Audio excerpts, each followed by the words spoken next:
This is it. This is the moment we've all been waiting for. The map is revealed in its entirety, and it's pretty much exactly what the files had already indicated. Gigantic, world-spanning, and perhaps most importantly, built for the future. Some noticeable landmasses currently devoid of life, hinting at spicy new realms to come later down the line, perhaps. And as you can probably already tell, I have been blessed with Nurgle's gifts once again, so please do forgive the congestion and general tiredness. I think there's a decent chance it's my second bout with the dreaded Kovizi. Should probably get tested soon, but lots to talk about today, so let's jump in. And we'll get started with the important details. Full continents are back on the menu, boys. Lustria and the Southlands are whole once again, no longer cut off at the knees, which should make the dinosaur denizens of those accursed lands quite happy. More room to play, more room to conquer, more room to expand, and to that point, Creative Assembly are claiming that Immortal Empires is nearly twice the size of the original combined campaign that debuted in 2017. We're adding an additional 150 settlements and 100 starting factions on day one of the beta. Tons of new regions in Cathay, which should be quite a bit more interesting to play now, with the southeastern and eastern borders fully making it in, as well as the Jade Sea itself, which will be a heavily contested area of the map. You are no longer safe in your little corner of the world. You'll have Dark Elf Reavers and all kinds of threats to contend with on your eastern border, because of some changing start positions, but also because of sea lanes, which we will discuss in a moment. But really, I think Cathay's campaign will benefit tremendously from these map changes, because while it could be comforting to be a Krotgar, Kairos, or Zhao Ming shoved into a safe little pocket with only one direction to worry about, it can feel a bit artificial and boring as well. Especially for a naval faction like Cathay that's known for their Jade fleet, that had so little water to work with, their famous port techs literally didn't do anything for them. Seems clear now that CA jumped the gun a little bit on elements of their design, and that will be a much more fulfilling experience in Immortal Empires when you can take advantage of all those facets. In terms of my overall initial impressions here, there are certainly areas that feel a bit warped, like the ocean between Bretonnia and Ulthuan being closer to the English Channel now. It's not a whole lot of water in between those two, though I still think it will be two-turn sailing. Even in Forced March, it might be a little bit small there, but for the most part, this is pretty much exactly what I've been expecting for at least 3 or 4 months now, and I think it passes the eye test on paper.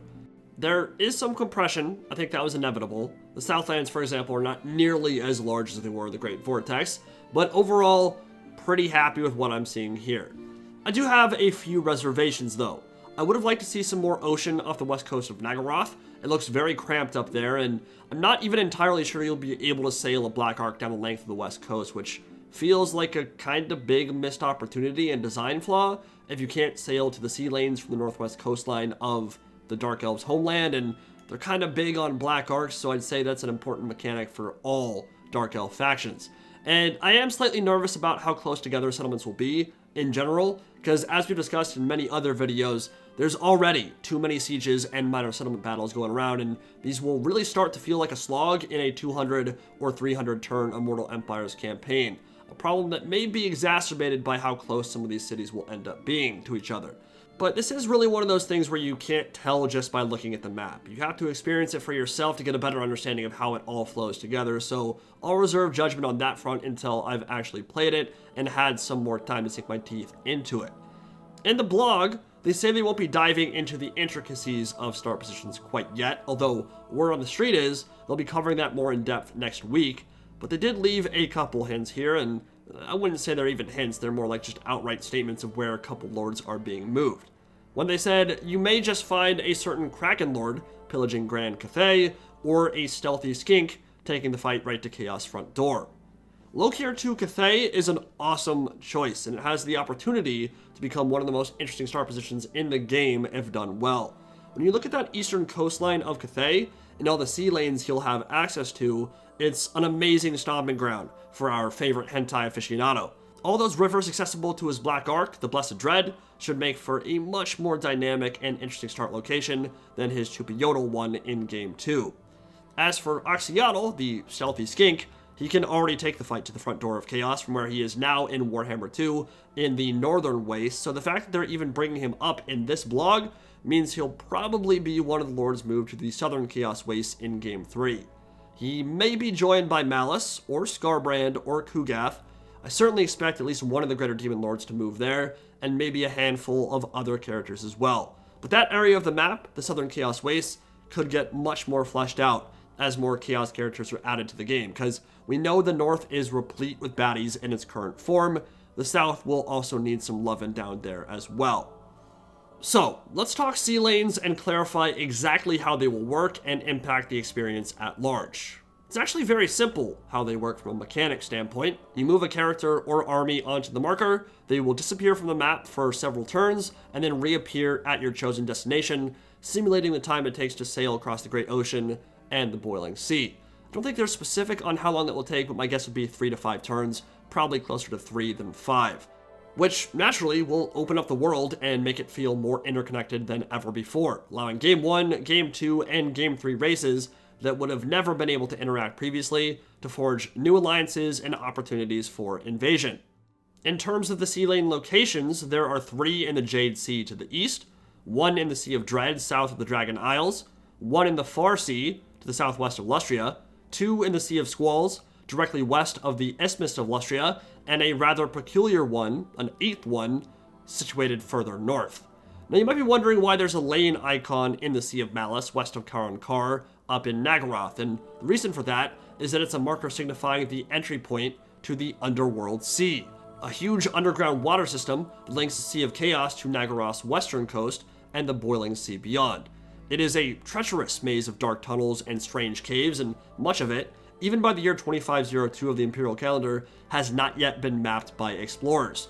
But of those who sail the blackness, the Atari tribes, or Shades, as they're more commonly known, are the most accomplished of the bunch, finding evidence of entire lost civilizations hidden deep beneath the earth, which may be an allusion to fishmen, so some pretty cool lore there. Essentially, the Underworld Sea is the Dark Elves' ticket to the Far East, the focal point on the map that will link Miao Ying to Malekith. Super cool nod to the lore there, and a very thematic way to link Cathay and the Dark Elves, which of course have some history in Warhammer lore. Which then of course leads us to the big elephant in the room. Why the hell are Ind and Khuresh so freaking massive? Especially if those areas of the map aren't even traversable or accessible at the moment. As CA themselves state here, our focus for the Total War Warhammer trilogy has always been on the races of 8th edition, with some exceptions such as Grand Cathay, Norska, and Kislev, and the areas where these races reside remain our immediate design priority. I don't know, man. Methinks they doth protest too much, that where there's smoke, there's fire, and when you include gigantic land masses like that, it's usually the first step towards something much greater in the works. Saw something like that for the Chaos Dwarfs in Game 2. Of course, it didn't end up coming in Warhammer 2, but the Darklands were there, they were present on the map, and we know they're coming as probably the first legendary lord pack, or rather race pack, in Game 3. I wouldn't take this as a confirmation of anything just yet, but I think there are plenty of reasons to be cautiously optimistic about their potential future, as long as the Mortal Empires and the first couple DLCs aren't abject failures. Naturally, if suddenly people lose interest, there's a ton more screw-ups and people hate the combined campaign, all bets are off. If they're not turning a profit, they will abandon this game too. I just don't believe that will happen, so I'm not particularly worried on that front. I think Chaos Dwarfs will be very popular. I think once Immortal Empires comes out, if it's not in an absolutely horrid state, we'll be right back on track, despite all the misgivings people had with the Realms of Chaos campaign. So yeah, I'll reiterate, I'm not particularly worried on that front. Far from it, I think there are big plans for the future in terms of new races joining the fray. The introduction of the Tigermen of Ind and the Nagas of Khuresh would be a really spicy way to increase faction diversity in the Far East, and obviously this would necessitate some retconning and big-time expansions of the lore. Maybe doesn't look so great for Nippon though. Never say never, but I wouldn't say this map reveal did their hopes any favors.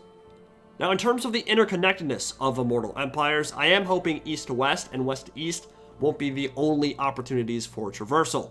One feature I really hope to see are portals that connect the northern and southern poles as well, like an ability to repair some of the functionality of the original Old Ones warp gates that blew up when demons first invaded the mortal plane.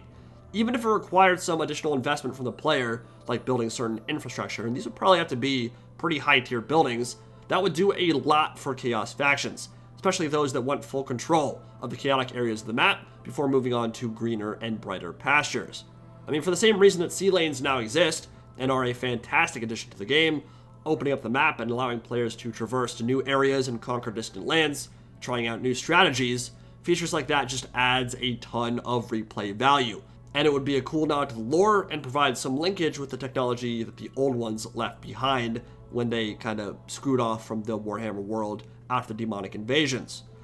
More landmark buildings, more old ones tech, more references and locations to the history of the Warhammer world are exactly what this combined campaign needs in terms of flavor and fun, and personally that's one of my biggest gripes with the Realms of Chaos campaign, notwithstanding the major issues, of course. There aren't that many landmark buildings, and those are the kind of things that add a ton of flavor and variety to your playthroughs and make you excited to conquer certain settlements. They give you a target to go after, and I think that can be really fun. But things are looking good overall with this map reveal. I think there's a lot to be excited about here, and we're getting start position news as early as next week, so we'll get a much better picture then of how all of this is coming together. So strap in, the wait is edging closer to its conclusion, and then it'll be all hands on deck for the 4 champions and Chaos Dwarfs come the end of the year.